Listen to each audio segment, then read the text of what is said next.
the obvious question is, what is the EU doing? What is our plan?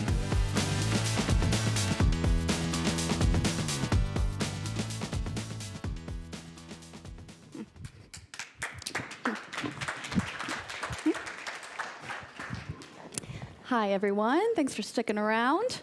I'm Jordan Dahl. I'm a mobility reporter here at Politico. And with me is Director General of DG Move, Magda Kopczynska. That's perfect. Thank you. And we are here to talk about military mobility. All eyes are on defense right now as Europe bolsters its defense capabilities. But the overwhelming question is, how are we going to be able to improve our infrastructure to move troops while also defending against cybersecurity and other threats? So Magda, I hope this will be a pretty engaging conversation. I want to start with, there's an upcoming package on military mobility. What are the main deliverables that we should expect? Okay, for everybody's use, we had a bit of a conversation before we entered on the stage to have that conversation, and I said to Jordan that I'm a bit of a enthusiasm of military mobility, so she'll be stopping me when I say too much, because you asked what will be in that package. And before I talk about what will be in the package, I really would like us to remember why we have this package.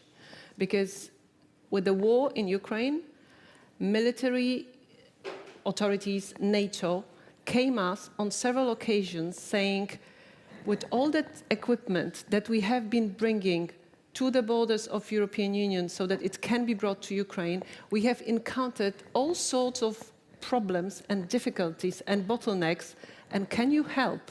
Because those difficulties and bottlenecks stem from the civilian setup more than military. And this package will actually look at that. It will look at regulatory changes that could be introduced to facilitate movement of cargo, troops, military assets. It will look at the required assets that have to be in place to facilitate that, and it will also look at infrastructure that has to be improved in many parts of the EU to make that movement feasible and easy. Feasible and easy sounds easy, right? No, it's not. Well, it does, but it's not. In June, there was a closed-door meeting of defense ministers, and the Commission said that it will be reviewing all existing legislation on military mobility. Mm-hmm. What is the scope of that? Are we talking literally all legislation that may touch on it? Is it focused just on transport, crisis preparedness? What should we expect there? It will look at several pieces of legislation that we believe is relevant for that subject. I will not say all, also because where we want to focus is speed. We want those improvements to happen fast. But I would also like to make it clear, it will be a proposal from the European Commission, but it is not something that we have developed ourselves.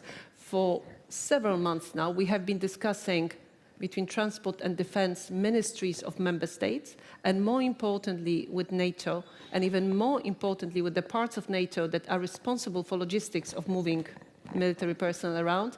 And they have been pointing to us those bits and pieces that are difficult when they should be easy.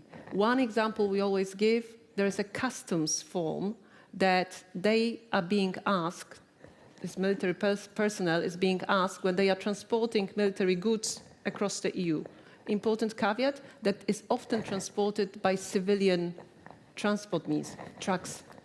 So very often on the ground, in one or another member state, people don't know that this is actually a military transport which should be given priority and which should not be asked to show those documents. So one of the things that we will definitely do, will introduce provisions which will make the transportation easier and smoother.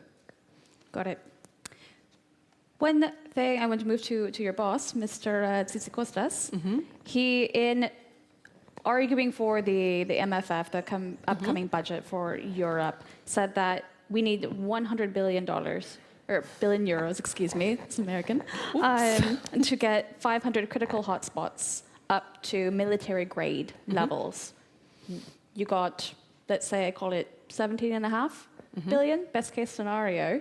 But recent reports is that there are 60 critical hotspots. Are those 60 ones that are now being prioritized out of those 500? Or did that 500 magically shrink? No, I think the 500 hotspots are there, but we are talking here about EU budget. 17.5 is what we have on the table, but this will be our funding rate, so it will be actually 35 with co-funding on the EU member states side. And this is not the only budget that will be used, because if you look more in detail at MFF proposal, there are other parts which can also be used to address some specific aspects of the hotspots, including money that is already on the table as part of the SAFE mechanism, which can also be used by member states for military mobility if they choose so. Again, it's clearly written in the SAFE proposal that the loans that SAFE offers, 150 billion, can address those hotspots. We will need to prioritize, but that will be done in cooperation with member states, in cooperation with the military, and I really, really stress that because it is super important that when we prioritize, we do things that make movement for the military easier in the EU.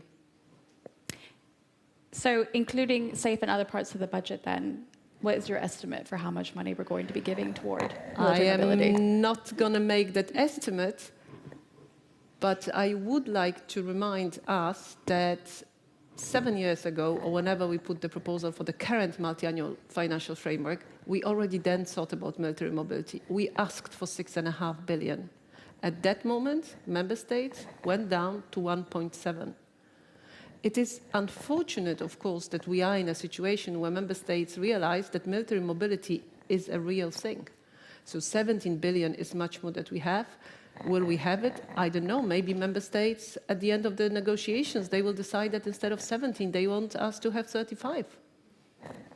It's in the hands of member states. We can always hope.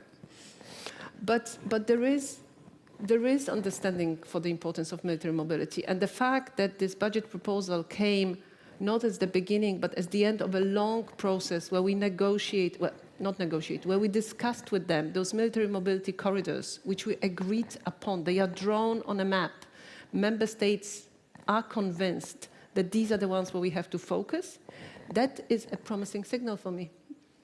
In regards to the SAFE funding, member states can use it for military mobility. What is your sense as to whether or not they will? I will not comment because I know that they are presenting they are in the course of presenting their programs for the use of SAFE. And if you want to know more, you need to talk to my dear colleague Harald Reuters, Deputy Director General in DG DEFIS, who is on top of that topic. Next competition summit, maybe. Absolutely.